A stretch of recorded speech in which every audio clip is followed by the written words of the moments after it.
In 2022, 274 million people are in need of humanitarian assistance and protection.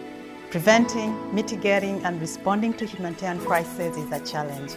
Can fiction and storytelling play a role? Can it raise awareness and motivate action to address the causes and consequences of humanitarian crises? My name is Ruth Mukwana, and I host the SAHA podcast, Stories and Humanitarian Action.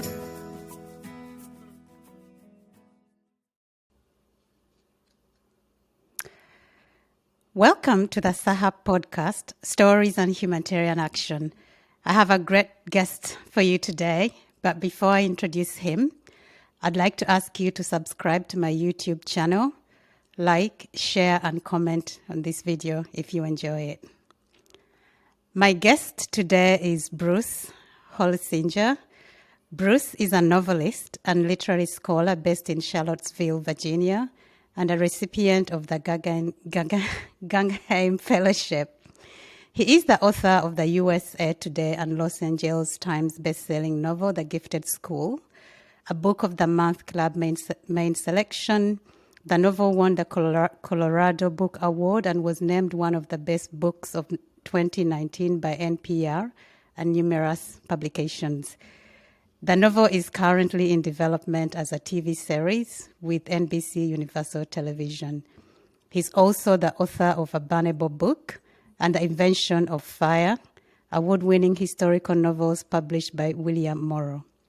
His essays and reviews have appeared in the New York Times, the New York Review of Books, Vanity Fair, the Washington Post, Slate, and many other publications.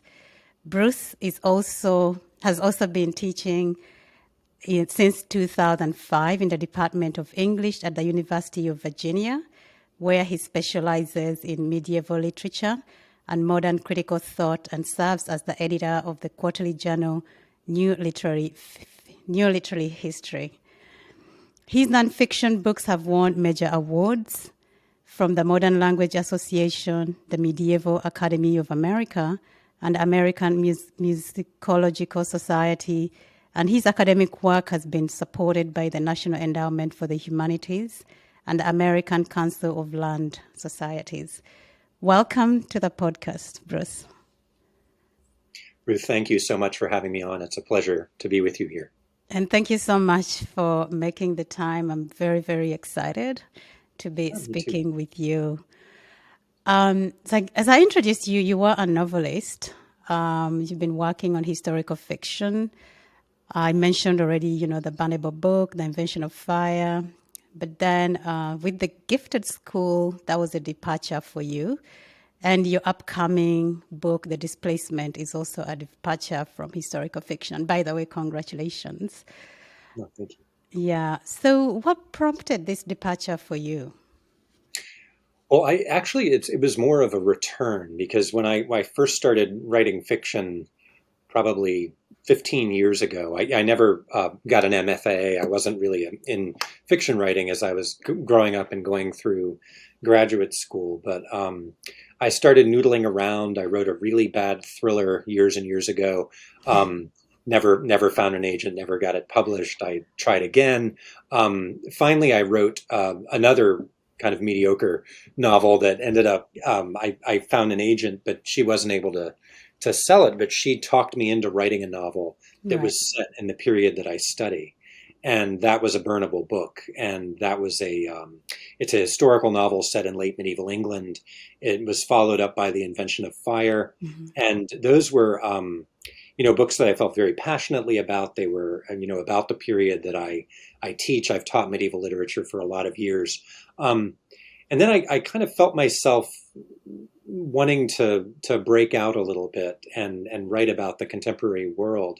And I fooled around for a while with this idea of The Gifted School, a novel that would be set in a lightly reimagined Boulder, Colorado, where I taught for a number of years. And I wrote the novel over, it probably took me 10 years on and off to write it. But it came out right as the college admissions scandal was breaking. And it's a novel about pressure parenting and snowplow parenting. And it's about this group of friends that are all trying to get their kids into a highly competitive school for exceptionally gifted children. So it was a novel about privilege and about families and friendship. It's a bit of a dark comedy, but it also Right. has a kind of tragic arc to it as well. And and it's and I think it was good for me to break out of historical fiction, Mhm. which I hope someday to go back to. Right.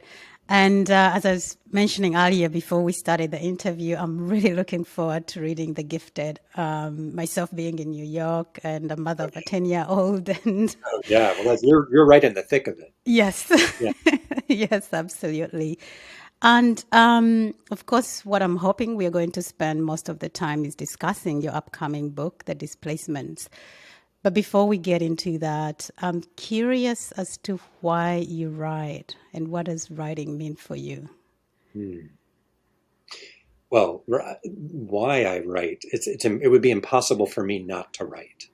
And in fact, I'm a really early riser, and I'm always up before everybody else in my house. And it's the thing that I'm most thinking about when I Mm. go to sleep and when I wake up. So for me, it's kind of a compulsion, and always has been, whether it's fiction or my academic work.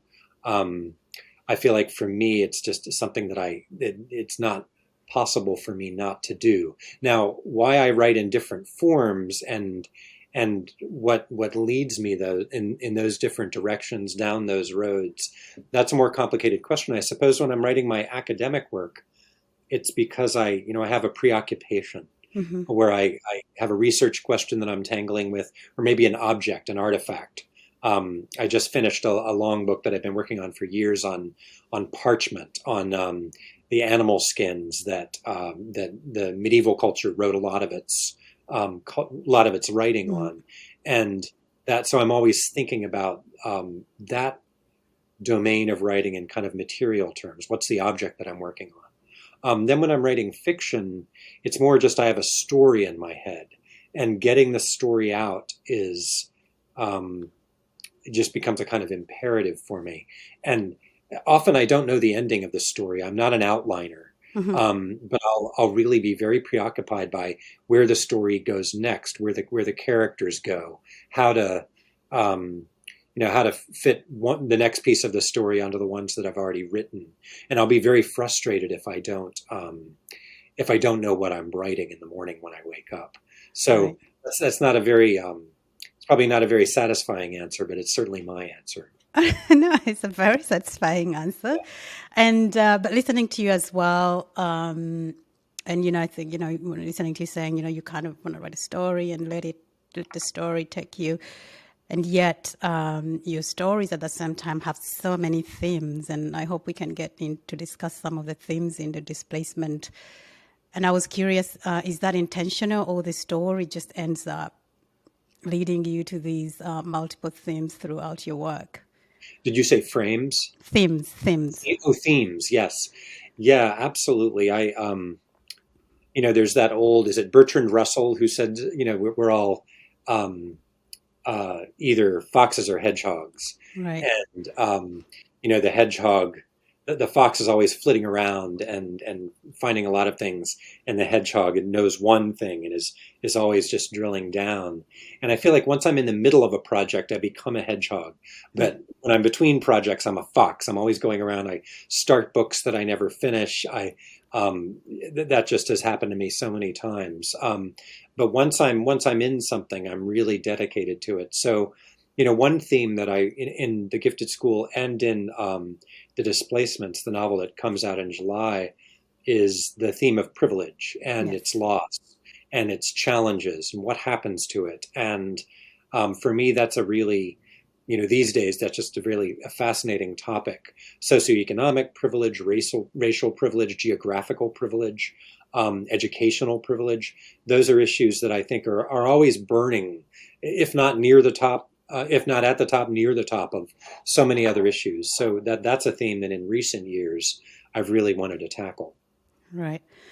And we want to get into displacement, and I'm hoping you can read an excerpt. But Right. before we do that, I just want to ask actually maybe two questions or a couple of questions more. One of them being, So the podcast is really around, looking at tinkering with this question, and we discussed it in Virginia as well. Can fiction raise awareness? Can it be raised to motivate action, to address the causes and consequences of humanitarian crisis? And one of the reasons I'm excited to talk about the displacement is because I think it does a lot of that. But I do want to hear your own take on this question. Yeah, it's a tough one.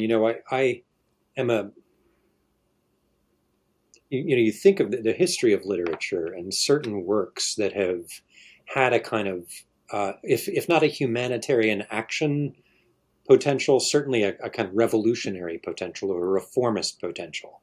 I mean, there are obvious examples that any English professor can pick out of the air, books that have, had that kind of impact on raising sort of political or social awareness. Uncle Tom's Cabin is the old cliche, but other ones, 1984, raising issues about totalitarianism and so on. But I go back to also to works that I study in the medieval world, like William Langland's Piers Plowman. That was a work that was actually taken up by rebels in 1381, who were thousands of them converging on London.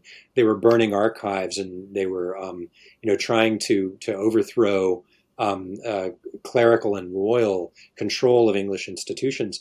And there's evidence in the historical record of them using this poem, this Middle English poem, Piers Plowman, for its potential, and Piers Plowman, the main protagonist in it, as a kind of allegory for their own assault on the on English institutions. So I think that literature has always had that potential. Right. And of course, it's very dependent on time and place. For humanitarian action, literature is something that, you never want to be instrumental about it, right? You don't want to pass out a book in hopes of inspiring people to take certain kinds of action, because you never know what sort of actions they might take that you don't want, right? Once you pass it out, it's kind of out of your control. But I think that one of the ways that it can have that potential is, a poem can really change you. A powerful short story can literally change your brain chemistry. And I think those are the ways on that kind of individual level, the teaching of compassion, of love, of community. Those are some of the ways that I think literature probably moves us most effectively. But they're very hard to discern, I think, and you never know how they're going to. How that kind of reading experience is, what it's going to result in, what sort of emotional capacity it will create in readers. So I'm sure, if you move from different times and places to others, you find pieces of literature, whether fiction or poetry, creative nonfiction, having those sorts of effects. They've certainly had those effects on the world in many, many ways. But, it's very much about the case study, I suppose. Right. No, and I agree with you. I mean, I enjoy speaking to people and listening to their take on what fiction can do and what it cannot do. And I think one of the things I'm also hearing is, like, it's really difficult to know for certain that certain actions have been taken and whether they are the right or wrong actions. The displacements. As I've said to you earlier, it's such an incredible book, such an ambitious book as well. It covers so many themes. I think I read it over 3 days. So it is quite a page turner, and I think that's how some of the people have also described it. But what is this book about? Well, the main, you were asking earlier, Ruth, about themes, and the main theme of this novel is downward mobility. I guess if you put together downward mobility and very near future climate change, that's those two things, and how they'll interact with each other. So the main the main plot of the book revolves around a family, a seemingly affluent family, very well off, living in South Florida, on the shores of Biscayne Bay and Coral Gables, right? Basically part of Miami-Dade County, and they're living there right when the world's what gets called the world's first Category 6 hurricane strikes South Florida, Hurricane Luna, as the novel imagines it. And this family is displaced. They by hook and crook they end up kind of in trouble in North Florida as they're evacuating, and they end up going to a mega shelter that's run by FEMA and the Red Cross in Oklahoma. And there they meet a number of other characters in the novel, and they're caught up in this mass internal displacement within the United States in the wake of the storm, which destroys South Florida, but then also destroys Galveston and Houston and Texas. So you have millions of people internally displaced, and that's an important category for the novel. Internal displacements. These are IDPs.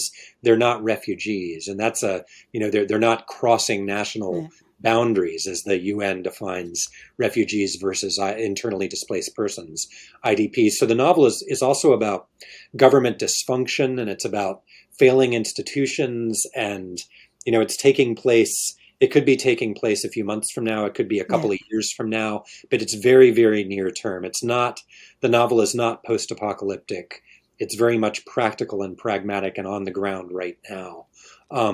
So it's thinking about those. It's also thinking about, and this is really your world too, from the UN. It's thinking about relief work. One of the main characters, Rain Holton, is a FEMA regional manager who's running this displacement camp, this mega shelter in Oklahoma, and some of the challenges that she's facing, and how she's interacting with the federal government.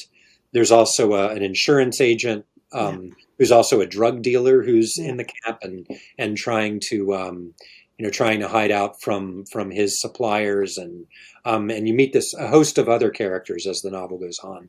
So it's trying to think about mass displacement and downward mobility and government dysfunction from all these different angles, many, many different points of view, but mostly from the point of view of this one family struggling through their own drastic and sudden change in fortunes. Yeah. And I will come back to you and ask you a bit more about the themes. I know you've mentioned some of them, but before we do that, maybe this would be a good moment for you to read an excerpt from the book. Yeah, absolutely. So this excerpt I'll read, it comes from early in the book, and it's the first time we hear mention of the storm, Hurricane Luna. And I wrote this, most of the novel is written in a very close third person. And then there's some excerpts that are written in first person, in the form of personal testimonials from people who are affected in various ways. We could talk about that in a bit, about the framing of that. Yeah. But this is Luna is also kind of a character in the book, but I write her sections. I'm gendering her as a hurricane. I'm writing those sections about Luna in a kind of omniscient point of view. So I'll just read you the first of those. Shortly after sunrise, a squall off the Gambian coast joins a rank of thunderheads crowning miles into the stratosphere. Dueling systems, two storms converging where the Canary Current dips to meet the North Atlantic equatorial. A play of lightning and sheeting rain roils the ocean waters. White caps foam the crests of waves. Late the same morning, from the south and the scattered islands of the Biagos archipelago, another storm edges in, lower, more tempestuous in its churnings. The third system carries warmer waters beneath its front. The storms mingle and convect, a cycling dance of sea, sky, and rain.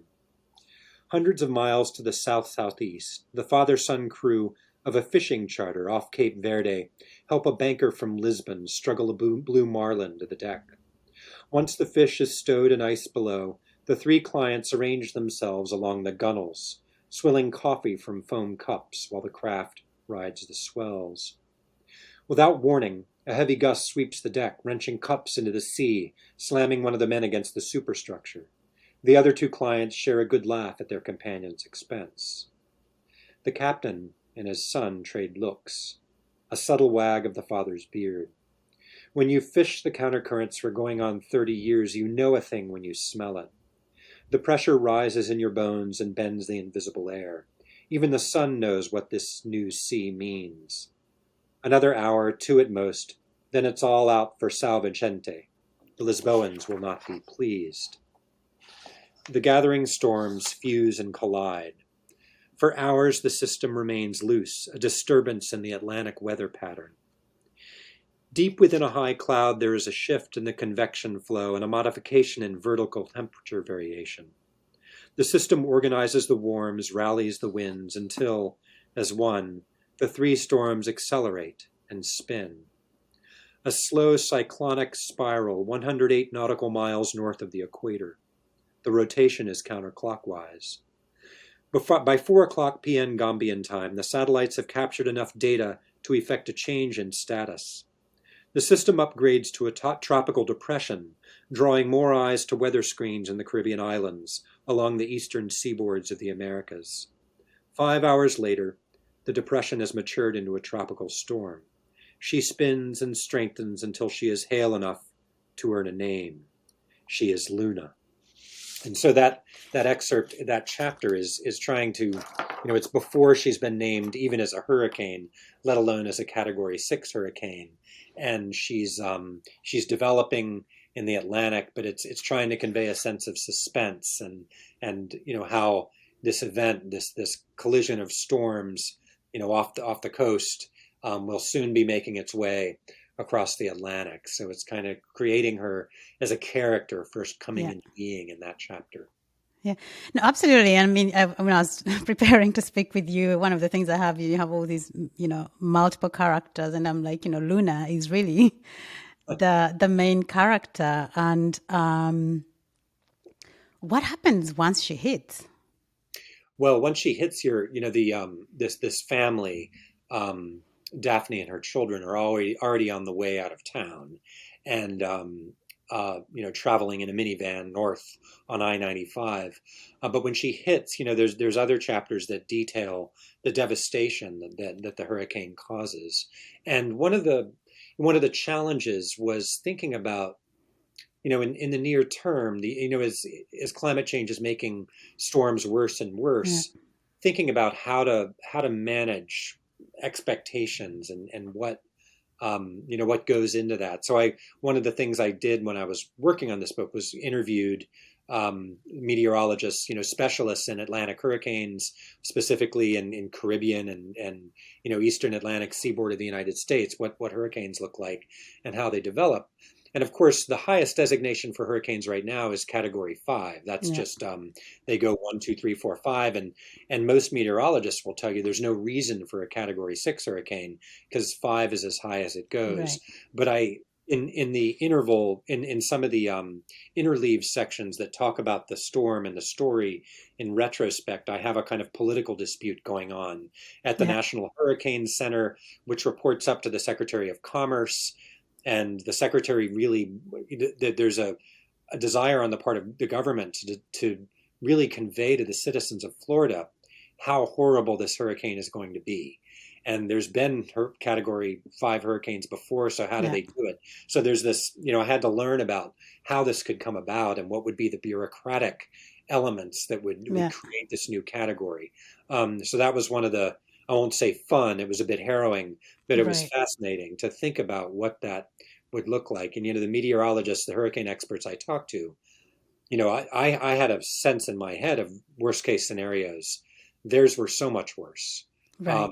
And that was one of the really devastating things I learned. It's just, it's just a matter of, luck is probably the wrong word, but it's a matter of chance when something like this will happen, because it certainly will. Yeah. No, and there is, of course, the science of it and all of the research and all of these experts doing all of that work. But the reality of it, we see the evidence. We see more and more hurricanes, storms, tornadoes, and they get worse and worse, more and more fires. But also, I guess for me, reading the book, and I've seen, but also in my own work, I've actually been part of responding to when these kinds of events hit. But you really watch the water, the winds, and I think most of us have seen the videos of them just pretty much immersing and destroying an entire landscape Yes. in a couple of seconds or minutes. Yeah, let alone in a few days, Yeah, and that's one of the things the book is really trying to explore is, by being set basically in the present, or the very near future, is trying to think about the impacts of climate change on um, affluent communities, yeah, right? And that's one of the things that really comes across in, wildfires in California, in Colorado, where, entire resorts being burnt out, or yeah, wineries in California. And you can't impute any individual event to climate change, but the kind of accumulation of that and its effect on even the extremely affluent. And that's one of the things that I try to get across in the book is, the amount, and this is one of the things that scientists who work in South Florida were stressing to me is just the amount of wealth yeah, in that part of the world. And this is true in so many coastal communities, let alone like, Sonoma County, in California. Just the sheer amount of destruction of capital, that is coming for this country. It's a truism that climate change and displacement will affect, people who are lower on the socioeconomic ladder vastly more yeah, radically. And it already is, by the tens of millions. If you look at the scale of climate displacement already in so many parts of the world, but that doesn't mean that it's not also going to have a profound effect on the middle class, the upper yeah, middle class, the very, very wealthy. It's no mistake that one of the themes of so much post-apocalyptic climate fiction is billionaires building yeah, little nests in space or in the yeah. moon or whatever. But we don't need to go all the way there to be thinking about the effects of it on those sorts of populations. Yeah, and I'm glad. I mean, you really did this as well because you're absolutely right. What we see when you look at humanitarian crisis, whether it's conflict, whether it's climate change, they always affect the most poor in any country, and there's various reasons for that. But it was fascinating to me, really looking, and that's one of the things about climate change in many ways. It doesn't really choose. So it's going to hit a country whether it's wealthy or not. Yeah, And trying to see how this very wealthy family is coping with it or not coping with it. And the dynamics, I guess you get back to privilege and class, and the dynamics of how it plays out for this family, what their needs are, what their expectations are. yeah, But also the other thing I found fascinating, particularly for this family, was our reliance on credit cards and yes, phones. yeah, And once that is cut off, um, and I think that's something else I was thinking about a bit, like when this family is struggling and just that connection many of us have today with credit cards and technology. yeah. And think about it. I mean, anybody listening to this right now, do you know all your passwords? Do you know your iPay password? Do you know? Yeah. Do you know your PIN number at your bank? Yeah, Do you know all? Do you know your credit card number even? yeah, And if you were suddenly severed from all your ways of paying for things, what would happen to you, if you were in this kind of crisis situation? Now, if you're not in the middle of a crisis like that, you call your credit card company or whatever. They mail you a new credit card. But what if you no longer have a mailing address? What now? yeah, Now these are the kinds of problems that are faced by um, the poor all the time. This is yeah, just standard for anyone who struggles day to day, paycheck to paycheck. But one of the characters in here, talks about, it's a very self-referential moment in the novel where she's being interviewed and she's a disaster studies expert, and she says, make your story about white people in trouble. It works every time, and yeah, it's rich white people in trouble, right? yeah, And that's a kind of narrative, um, that once you're reading about that, oh my God, well, this is someone who shouldn't be having these issues. And that's a kind of deliberate framing that I wanted to kind of, um, get in the faces of readers to make them think about that relationship between kind of casual wealth and um, and displacement and downward mobility. Yeah, no, absolutely. And the other question, I mean, I have lots of questions for you, but I also know we don't have a lot of time. But I was also like, I remember the family, like they are stranded and they're trying to get help, and the way those that have kind of view them and the suspicions that come with that. And when the IDPs are finally in this mega settlement again and they are trying to interact with the community, for example, when they go to the mall, and again, they are already seen as the other. I found that fascinating to me, considering that these are all still Americans. And I'm just Yes. curious as to what's going on in the book with this, or what your own Yeah. take is. So yeah, so that just plot wise, they're at this huge mega shelter that holds some 10,000 people in Oklahoma, and it's one of 18 or 20 mega shelters in the southern United States that have been set up in the wake of this storm. Um, and they go to they go into town, into the nearby town on a bus that takes people in to go to Walmart or the dollar store or whatever to get things, or just to get a little bit of a break from the shelter. And people see them and they see their armbands that Yeah. get them into the shelter and get them meals and so on. And they understand that these people live. This character Daphne and her family live in this mega shelter, and it turns them into a kind of different sort of population. They feel observed in that way, um, and it also turns them into refugees within their own country. And if you think about the aftermath of Hurricane Katrina, there was so much language around refugees versus displaced, Hmm. and a kind of struggle over definition Yeah. among people who, and disaster studies specialists have looked working on Katrina and its aftermath have thought about this, about what those kinds of semantic battles over the self definition and the institutional defining of Right. people who were displaced by Katrina. Um, and what that meant, and what it meant for food and shelter and the provision of resources. So it's as if people were treated as refugees, not citizens, not Hmm. fully citizens within their own country. And of course, that is, if you multiply Katrina by 20 or 30, as this hurricane Yeah. imagined in this book does, what then does that turn into, and how many other populations does it affect?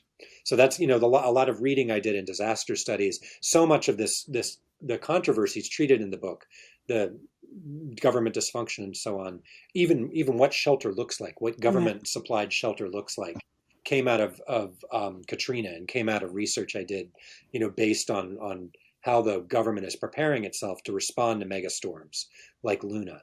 What will that look like in August or September of this year if there's a big Cat 5 in Florida, or in Texas or Louisiana? What is that gonna mean?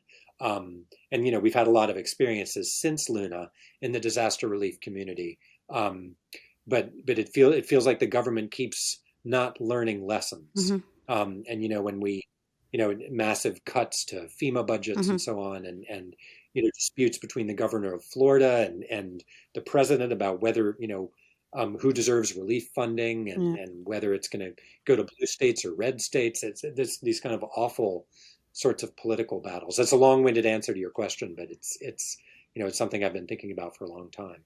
No, but I mean, it's also something that we have to continue to think about, because what we see again and again, the moment you start to look at people as the other, that basically Mhm. just leads us down kind of really a tunnel that we don't want to go, because then we don't feel they are deserving of the Yeah. same level of human rights and privileges and assistance.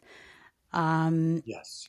And one thing that fascinated me, and maybe it's just a comment more than anything, when I was reading the book, and of course, America is a wealthy country, and you do an amazing job of really demonstrating the lack of resources, all the living conditions in these mega shelters. But at the same time, I kept thinking about all of these camps I've worked in some of the countries are not as wealthy. And from that kind of comparative point of view, I was like, these mega shelters seem to actually not be so bad. But that's just something that Yeah, yeah, that yeah. Well, and yeah, that's a great observation. And one of the reasons that it's not so bad is because of Rain Holton, right. the character Yeah. who is running the place for FEMA and the Yeah. Red Cross. And I try to get across in some of the excerpts that you see from other shelters that it's not so great in other places, Correct. and that it Correct. really depends on the luck of the draw, but the specific Correct. team of people running things and able Correct. to get resources. Yeah, no, correct. So I know you've mentioned a bit privilege, class, of course, displacement, which we've been speaking about, race as well. Some of the other thing that struck me, and maybe you can speak to this a bit, is how this kind of situation or crisis also exhibit pre-existing challenges for people. So I think you bring in, the drug addiction. Of course, we saw, I think, suicide in there, mental illness, guns as well. And I think in the mega shelter, there's actually a community that's have decided to become their own kind of country, quote unquote. Unemployment as well, when it comes to actually, you kind of respond to an emergency, but then after the emergency, then where do people go? How do Yeah, they get back to their lives? And maybe you can speak a little bit more about that as well. yeah. So, well, I mean, if I began this book before COVID.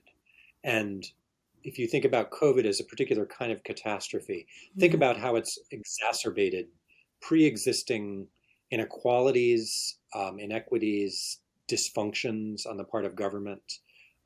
It's a catastrophe pokes at pre-existing problems and yeah, makes them worse. So, people in the wake of Hurricane Hugo, for example, opioid addiction just spiked through the roof. In relationship to homelessness and displacement, and that's just one example. Healthcare. If you're in a mega shelter and you're in the middle of chemotherapy, how yeah, then do you get hooked back up? yeah, um, how, especially if there's 10,000 new people in a county in the middle of Oklahoma who need medical care, how do they get their insulin, right? All these kinds of things are the unavailability of medicines, healthcare, everything just gets exacerbated, just gets multiplied. So a catastrophe like something like Hurricane Luna imagined in the displacements is a kind of catastrophe multiplier, I guess you could say. Like COVID, it puts pressure on pre-existing political divisions, bureaucratic incompetence, and it exposes it all in kind of horrifying ways. And so that's what I wanted this storm to do. One of the reasons I've always been interested in climate novels, but I didn't want this to be, set 1,000 years in the future. I love novels like that. There's so many yeah, that I've read and just love, but I really wanted this to be very much about our moment, yeah, exacerbations of our moment that will come about because of climate change in our, could be 6 months from now. And I really yeah, wanted to think about those kinds of present day issues. yeah, And COVID only exacerbated that because I absolutely. finished the final draft of the novel really in the first 6 months of COVID, and was Oh, thinking wow. about it, and ended up having to incorporate it into the framing of how I was talking about it because it was so huge. It was like people can't be just pretending it didn't happen. So there's moments where I'm glimpsing at it. Yeah. No, and the other aspect I liked a lot is it's not all misery. Yeah, It's not all terrible. I mean, people are going through such trauma and such an awful yeah, event that's dislodged everyone, but there's so much resilience among the yes, community. There's so much, strength and courage and love as well. And actually, rebuilding of relationships among many of these characters. I mean, one of the things I tend to say, especially when I was going through the pandemic, I kept saying to myself or thinking that as human beings, we have this capacity to be resilient and to be hopeful in many ways, Yes. to be courageous and to be kind and to adapt. But maybe if you could also just speak a little bit about why this was important Yeah, to, no, I'm so glad you said that, Ruth, because that in fact is the other main theme of the book, I would say, is resilience and what that looks like in situations like this, and the resources that people use to become resilient. yeah, And there one of the main ones is art, yeah, and the the main character Daphne, she is a ceramic artist and a sculptor, and there's one point when she's really at a low in the shelter when I won't spoil some of the things in the plot that bring her down so badly, but there's one point where she's sleeping on the side of a creek and she wakes up smelling the soil and she realizes she smells clay, and yeah, she digs clay out of the earth and realizes this resource, after all of my art has been destroyed, I've got the raw material for art here. And she brings it into the camp and makes clay, gets the children in yeah, the mega shelter involved, and that becomes a way that she kind of pulls herself out of it. There's other resources for resilience as well, reading, for yeah, example, or building things together, and that different ways of forging community. And that's in the wake of even the worst disasters, people will come together and pull for each other and yeah, help each other. Often people won't, though, and so the battle between resilience and whatever it's resilience and decadence, I guess you yeah, could say, resilience and community versus individualism and division. That's one of the central tensions in the novel, and I think that's one of the central tensions in the aftermath of yeah, any great catastrophe. yeah, no, absolutely.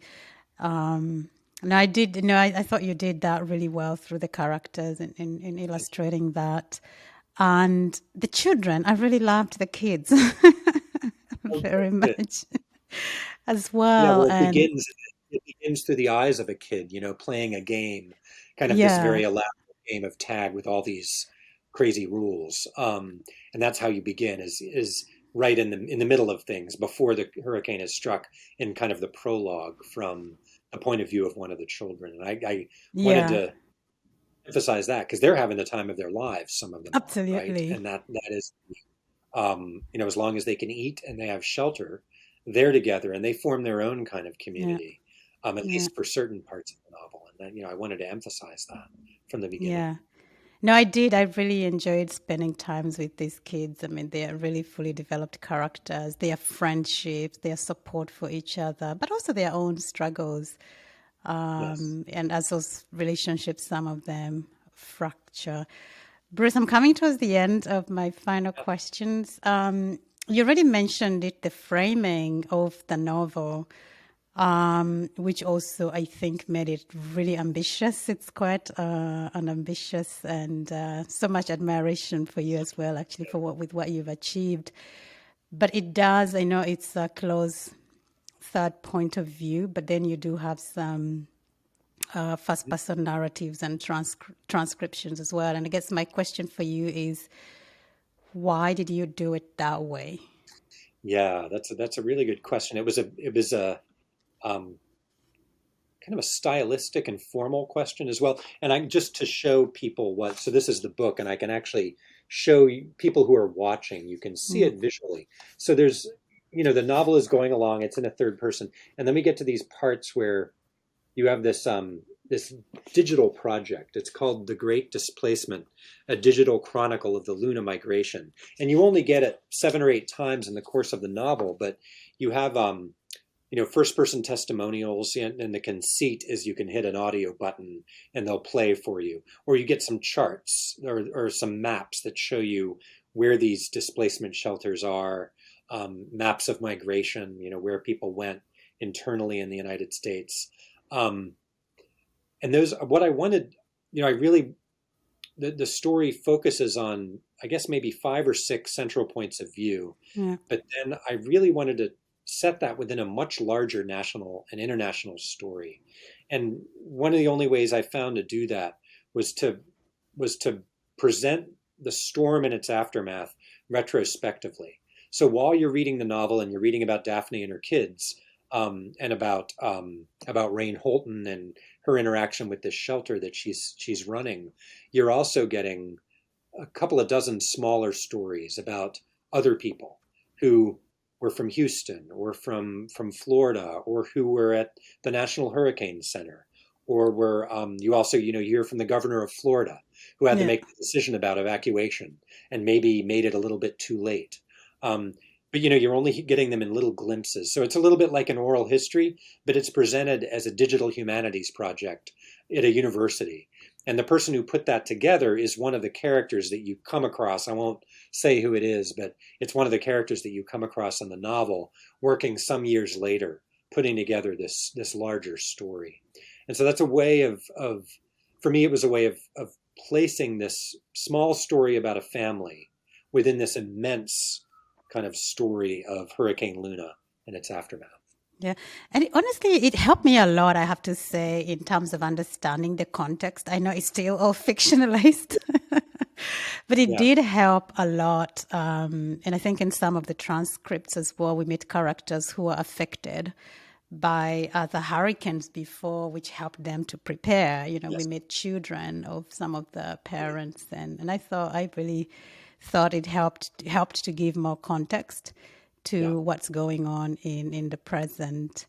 Good. My last question for you, is if there was one action someone who will listen to this interview or watch it that they could take to address the causes of climate change, Huh. what would that be for you? One person? Anyone, one action that people One could take. action. Yeah.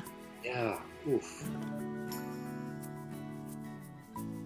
Oh, stop relying on fossil fuels, I suppose. I mean, that's the big question. I don't know. It's so hard because it's one tiny little. This novel is one tiny little voice in a huge chorus right now of people screaming, "Pay attention!" Yeah. And if that's one thing that the novel does, if it can just get one tiny little extra constituency to pay attention, Yeah. that would be a goal. But if I hate to end things on a sour note, but it feels like how many people have to scream Yeah. before Yeah. you look up. Yeah. No, I hear you. And I often say we continue to do as much as we can individually, collectively. I also have this kind of theory, even if you convert one person, that's just one person more. So, yeah. So that's it from me, unless you have any other questions for me. Oh, this was a really wonderful conversation. Thank you so much. No, thank you. Thank you really for making the time. I know you are very busy, especially with your new book. Again, congratulations. And maybe where would people find your book if they want to buy it? Really anywhere. Okay. Yeah, I'm always a big proponent of independent bookstores. So just your local bookstore. Bookshop.org online is always a great place to go. Thank you for listening to my conversation with Bruce today on Saha Stories and Humanitarian Action. If you've enjoyed this conversation, like, comment, share, and subscribe to my YouTube channel. I'd like to thank Jamal Swift, my co-producer, and the Nomadic Band for the music. Thank you.